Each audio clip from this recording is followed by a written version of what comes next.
apparently it looked like a mini battle scene, you know. It wasn't just a little thing.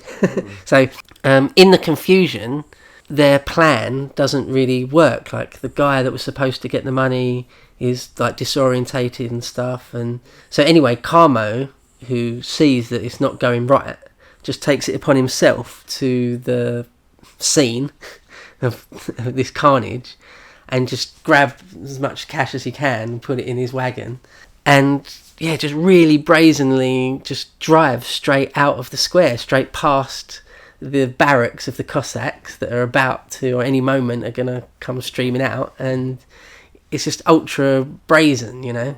And there was more apples thrown and more Cossacks and horses blown to smithereens. And it was just really bloody and really not done slick or professional in any way. But they did get away with a butt ton of money. So it was ultimately, I suppose, a success from Lenin and Stalin's point of view.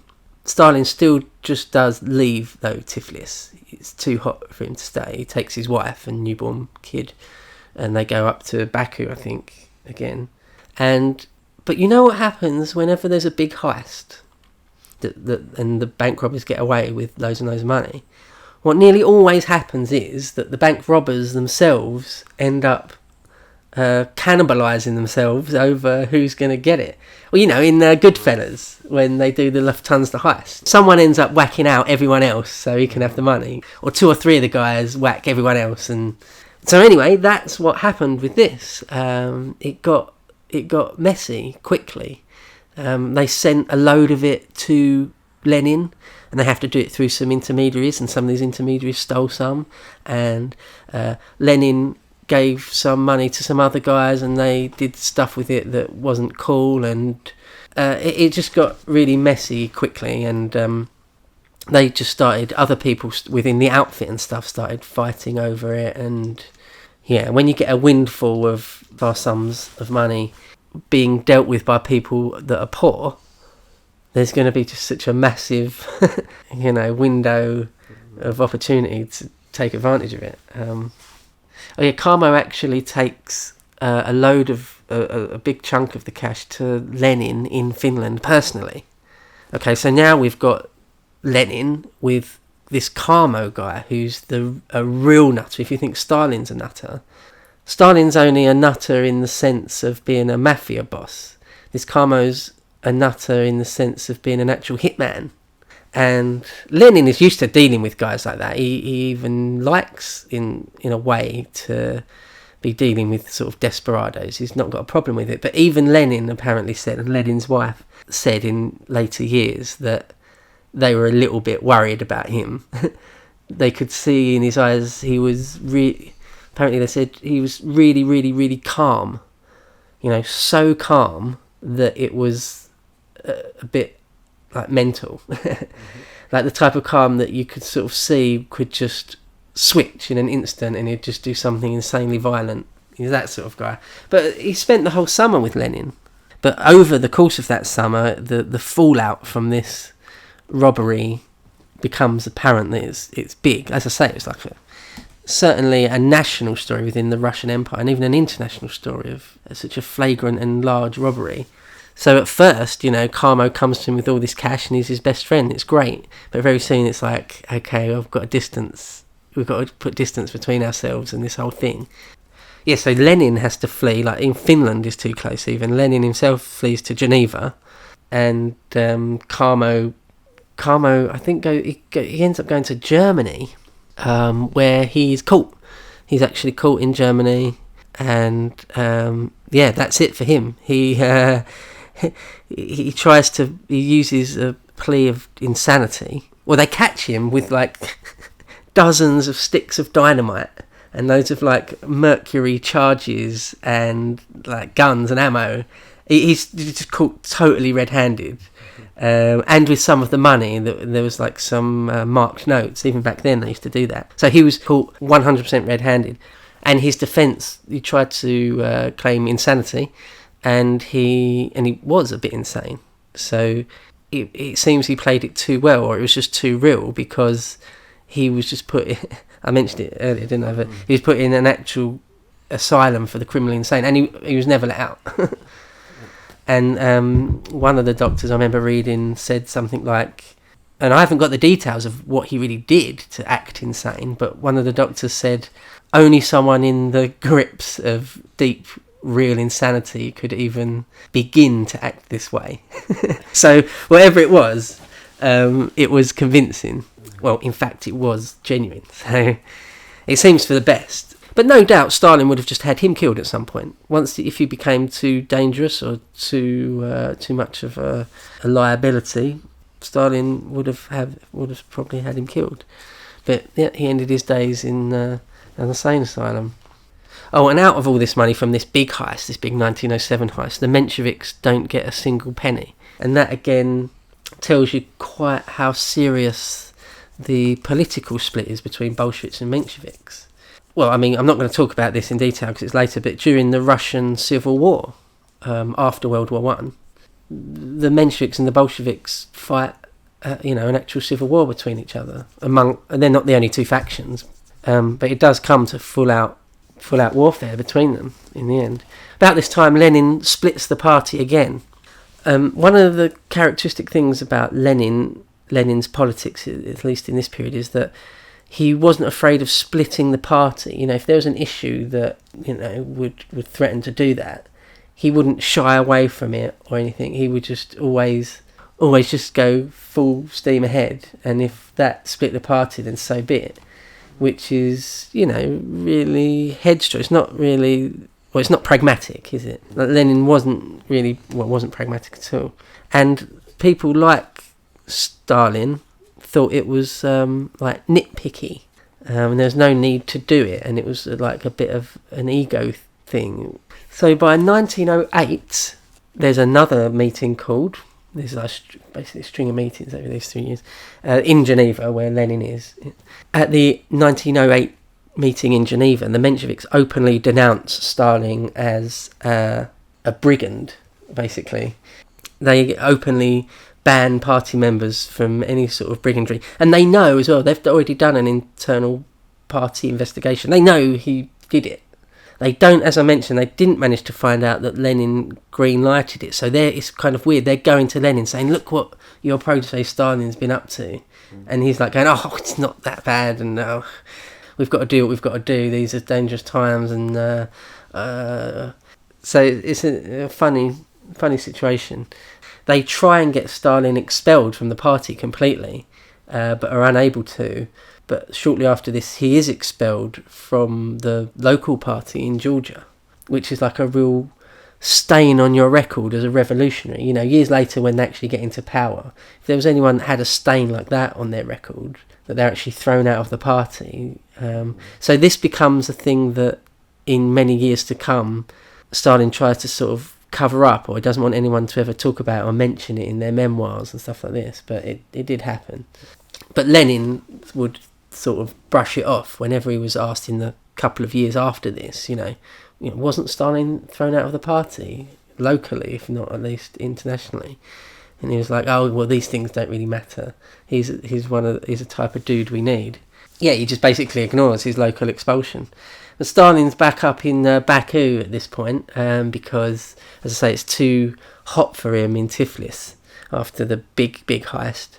In fact, he doesn't really ever... he returns there, of course. He returns there after not very long, but he doesn't ever return there to sort of stay as a gangster, kingpin terrorist anymore.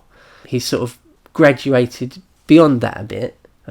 He's becoming more just on the fully Russian scene, full Russian revolutionary rather than just a Georgian one. So yeah, he's up in Baku and he takes his wife and child up there, little baby, and he becomes he just dominates the party there almost immediately. It seems this happens again and again and again when these top Bolsheviks or top socialists go somewhere new, like they go to Siberia or they go to a new city. Quite often it seems it's an exercise in just muscling your way in. Yeah, to like the ranks, if there's like ranks of who's more important.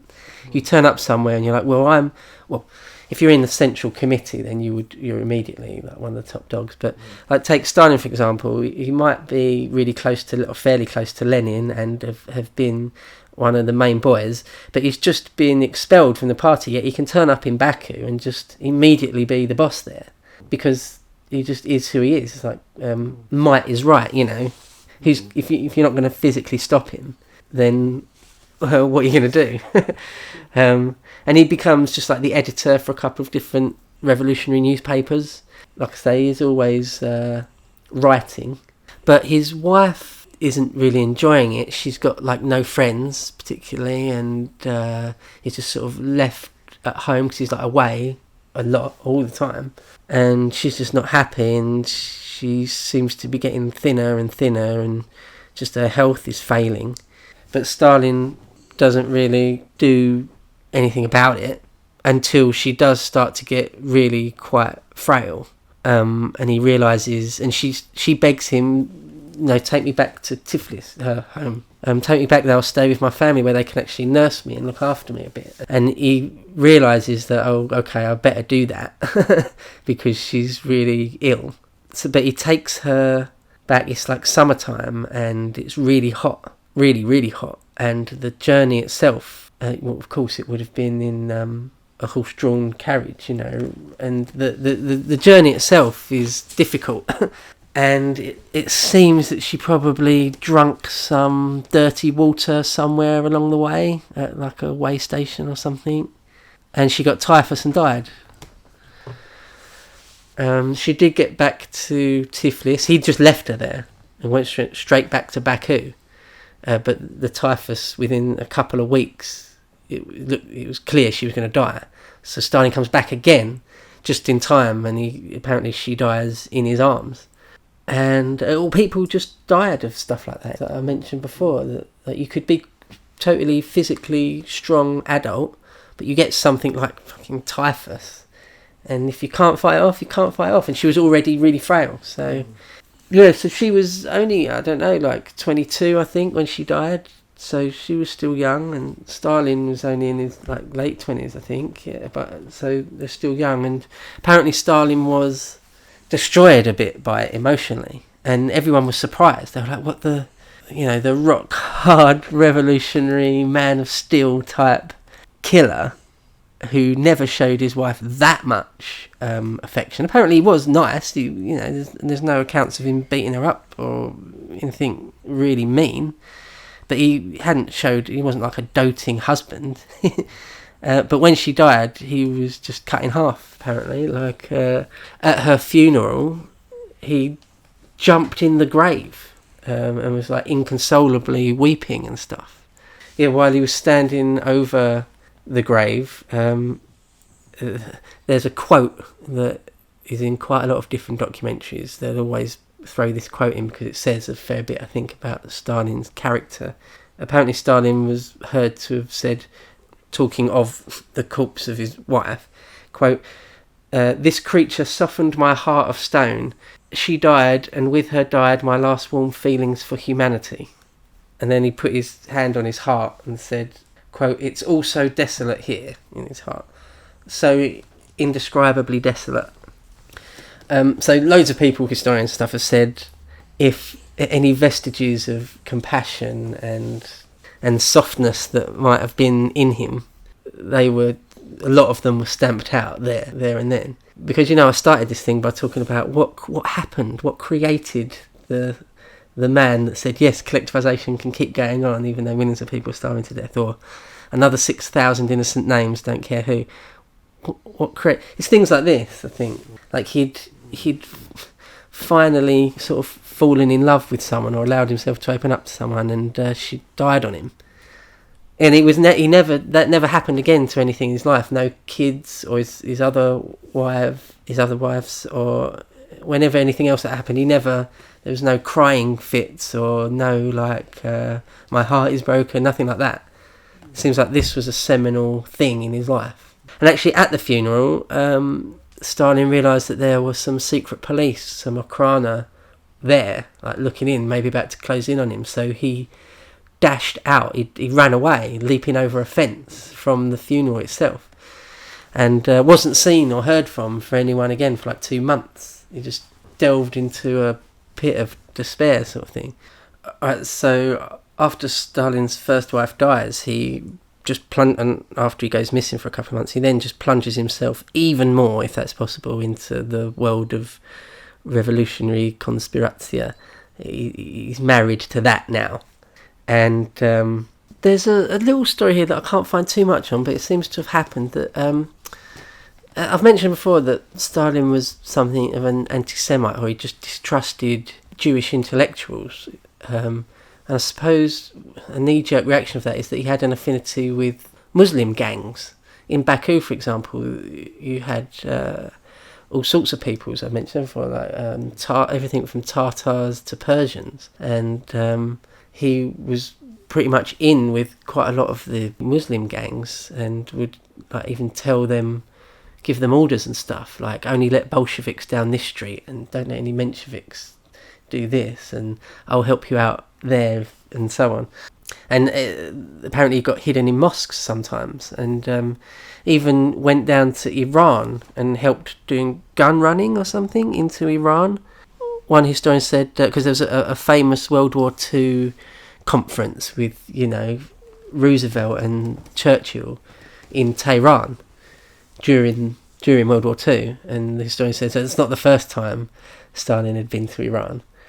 But there's not that, I couldn't find that much about that, but that's something to know anyway. The outfit plan and rob more banks in Baku, and more ships and arsenals, it seems. But Stalin also gets money from just rich people that are sympathetic, like corporate donations, sort of. There's one guy, an actual guy named David Landau, who was just like a really rich guy working for the Rothschilds. They would also get money, just the Bolsheviks, this is just from literally kidnapping off the street oil millionaires' kids. And apparently it was so common that Stalin even had like forms printed up, and he'd send a guy to the millionaire's house, and it just said a form that just said, you have to give us X number of rubles for your kid back. And they would give the kid back if you paid, and everyone paid, more or less, because no one would mess. The guy that Stalin would send, I think he called him euphemistically his administrative assistant, would just like openly have a Mauser, like a pistol, in his belt. So it's like, don't mess with us.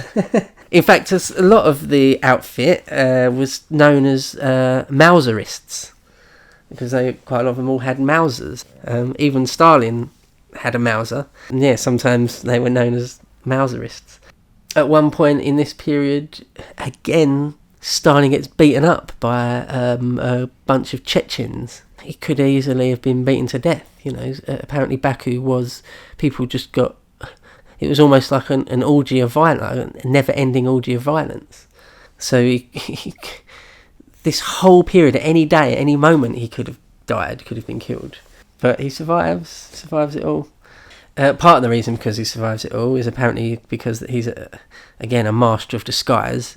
Will just be really elusive, doing every little trick you can to stay undetected, and even revelled in it. I suppose you don't live a life like that for all that long unless you kind of get off on it in some level. It'd destroy most people. It'd just be too much to live with. But some guys, I guess street urchins testing their luck, are just used to it. Because, he doesn't just survive, he flourishes, He's being described now as really the second Lenin. Yeah, he is basically the top dog within that part of the world, because Lenin's still in Geneva. But in 1909, he does eventually get caught. That's one of the things, actually, that it seems a bit contradictory, that lots of historians say he's a master of disguise, he was a king of espionage, he could do this and that, but he gets caught loads. I mean, he gets caught, I think 6 times. So, is he all that good? I don't know. One statistic I heard that between 1910 and 1917, he only has 10 months of freedom or something, or a year and a half of freedom, something like that. He spends a lot of time in custody. So he both is really good at it seems, and maybe not a complete master of it. Well, that's the impression I get. So anyway, he does get caught, but he's caught as a member of a banned party. He's not really caught as a mastermind of the highest level crimes. So he gets given 2 years in exile again, and not even bad exile, like not that far away, within the European sphere of Russia. It's not even like deep Siberia or anything. And he does the same sort of thing. He manages to sleep with like the landlady or the landlady's daughter in the place he goes. This is just an unbelievably repeating pattern of what goes on, and he just escapes in drag from there quite quickly. I think within 6 months or so. And you remember what I say about escape, if you've got the nous and the resources to do it, you can escape. So yeah, still within 1909, he's back in Baku. He's now like a double escapee, basically. And the Okhrana are tailing him. They don't just pick him up, they tail him. So it does speak of underground shenanigans going on, that they'd rather sort of, I suppose the secret police figure that they get more by just watching him, where they might get more people if they just watch him rather than just keep him in exile. And it's at this point he uses a milk bar, just like a part of a bar, but just serves milk. He uses that as like a front for some of his operations, and so his code name the Okhrana used for him is the Milkman. That's one of the many names they used for him. And he shacks up with a new woman and he starts living with her, and like the Okhrana records say, the Milkman is cohabiting with his mistress, sort of thing. And yet, yeah, the idea that he's some sort of double agent is difficult to completely... Well, not really a double agent. It's not that he's helping the Okhrana. It's just that they're exploiting him more. Or it's a double-edged sword. They would really want to turn him to be a mole within the Bolsheviks for them. But he would want to turn any policeman he can to give him information about when their raids are going to happen and stuff, you see? Just fun and games. Really murky. Again, I think it takes a certain type of mind, a certain type of character to do well in those kind of situations. To not just... I mean, you end up being paranoid, ultra paranoid, but still Stalin was able to negotiate all of that. And even though the Bolshevik party is sort of in ruins, really, Stalin still gets elected to the Central Committee now. In his absence, there's another meeting going on. He gets elected to the Central Committee, and that's a position he doesn't lose for the rest of his life until his dying day. He's never not in a CC member anymore. But that really puts him... He's now no longer just a Georgian bandit. He's a full-blown Russian revolutionary, and one of the top ones. Yeah, so he's come a long way, really, and he's not that old. And remember that there was no indication at this point that the Bolsheviks would end up being the rulers of all of Russia. In 1909, they were just a small band of really far out there guys, and it would have been a million, 10 million to one shot that you could ever guess they would end up being as successful and as powerful as they were. So yeah, you've got to bear that in mind. That's one of the things when you study history, that big things like, say, the Battle of Hastings, it seems like it's written in stone. That was the way it was always going to be, but of course not. Of course, it was all the chips were thrown up in the air, and it was just the way it happened to fall. But yes, I mean, Stalin must have had some sort of connection with the intelligence services, with the spooks, especially at this time. Around this time, maybe more than ever, there's been a shadow over him since sort of 1902 that he might have been having dealings with the authorities, which is a cardinal sin for a revolutionary. You're not supposed to, but he must have done, because there was he did get tipped off by them about various things. He did. He had his printing press he got tipped off they were going to raid his printing press, and he was able to move it in time. Stuff like that. One historian I've mentioned already, Simon Montefiore, calls it a moral no man's land at this point out there. He has this insight about Stalin, quote, "Was the future supreme pontiff of international Marxism an unprincipled megalomaniac traitor? If Stalin was a phony, was not the entire Soviet experiment a fraud too? And was everything he did, particularly the Great Terror, an attempt to cover up his guilt? It was a tempting theory, especially during the Cold War." End quote. So yeah, Stalin's detractors have always tried to say that he was working with them or for them. But as I mentioned earlier, it seems, I think, probably on balance, I mean, he had no choice when he got arrested that they would try and turn him. So he had no choice in that sort of thing. But whether he was actually ever sympathetic to the Tsarist regime, no, he hated them genuinely, I'm sure. I'm convinced anyway. But you can make up your mind. Another thing that same historian says about this time and period, he says, quote, "This cesspit," talking about Baku, "this cesspit of duplicity and espionage helps explain some of the craziness of Soviet history, of subsequent Soviet history. Here is the origin of the paranoid Soviet mindset, the folly of Stalin's mistrust of the warnings of Hitler's invasion plans in 1941, and the bloody frenzy of his terror. The Okhrana may have failed to prevent the Russian Revolution, but they were so successful at poisoning revolutionary minds that 30 years after the fall of the Tsars, the Bolsheviks were still killing each other in a witch hunt for non-existent traitors." End quote. I think that's a great insight. I mean, I've watched lots and lots of documentaries about Stalin and Soviet Russia, and none of them have really hit the nail on the head quite like that, really nailed it down to... and I tend to agree, because if I'm interested in and looking at what happened to the young Stalin, the early Stalin, it is exactly, spending a few years in that sort of milieu. It's going to make you... It's going to change the type of person you are, I think. But eventually he does get arrested again. They do eventually find him. I suppose it's like, I suppose that you get in the FBI or the CIA, you get clean operatives, clean officers, and dirty ones. And as soon as you get, I'm thinking of Elliot Ness from The Untouchables, like he's a clean FBI guy, or Serpico. If the clean guys catch you, then you're caught. And so eventually they did catch up with him, and he's arrested, and he's sentenced to 5 years in deep Siberia this time.